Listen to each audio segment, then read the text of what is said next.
Fitnah termasuk dalam dosa besar, tak hanya efeknya saja yang dahsyat, ganjarannya pun tak main-main. Bahkan bisa mendapatkan azab yang pedih serta dijerumuskan ke dalam neraka.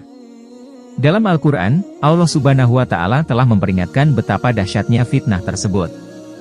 Allah Ta'ala berfirman, dan berbuat fitnah lebih besar, dosanya, daripada membunuh.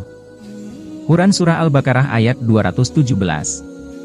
Allah juga berfirman, ingatlah, ketika kamu menerima berita bohong itu dari mulut ke mulut dan kamu katakan dengan mulutmu apa yang tidak kamu ketahui sedikit pun, dan kamu menganggapnya remeh, padahal dalam pandangan Allah itu soal besar.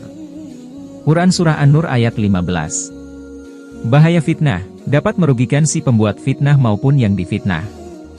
Karena itu, betapa mengerikannya dampak fitnah ini dan ganjarannya bagi yang suka menyebar fitnah. Dirangkum dari berbagai sumber, berikut beberapa azab bagi mereka yang suka memfitnah berlandaskan dari ayat-ayat Al-Quran. 1. Dilarang Allah untuk mempercayainya lagi.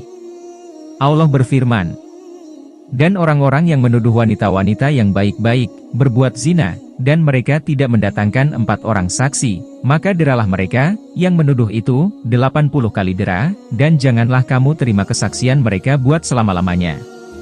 Dan mereka itulah orang-orang yang fasik. Quran Surah An-Nur ayat 4.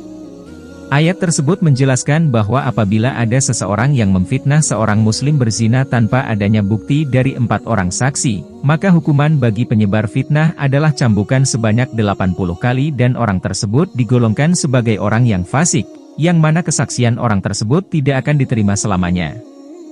2. Tidak akan masuk surga. Kelak di akhirat, orang-orang yang menyebarkan fitnah tidak akan masuk surga. Rasulullah bersabda, tidak masuk surga orang yang suka menyebarkan fitnah. Hadis riwayat Bukhari dan Muslim.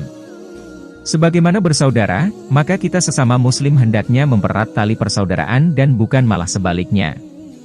3. Dijerumuskan dalam neraka. Surga haram bagi mereka yang suka memfitnah, maka sudah pasti penyebar fitnah ini akan menjadi penghuni neraka. Jika orang lain percaya dengan fitnah yang disebarkan, maka itu akan menjadi dosa jariah bagi si pemfitnah. Dan jika tidak segera bertaubat, maka nerakalah yang pantas untuknya. Sebagaimana firman Allah Subhanahu wa Ta'ala, sesungguhnya orang yang beriman itu adalah bersaudara, maka damaikan antara dua saudara kamu, yang bertelingkah, itu, bertakwalah kamu kepada Allah, supaya kamu mendapat rahmat. Quran Surah Al-Hujurat ayat 10. Semoga kita termasuk golongan orang-orang yang dilindungi Allah dan dijauhkan dari sifat tercela tersebut.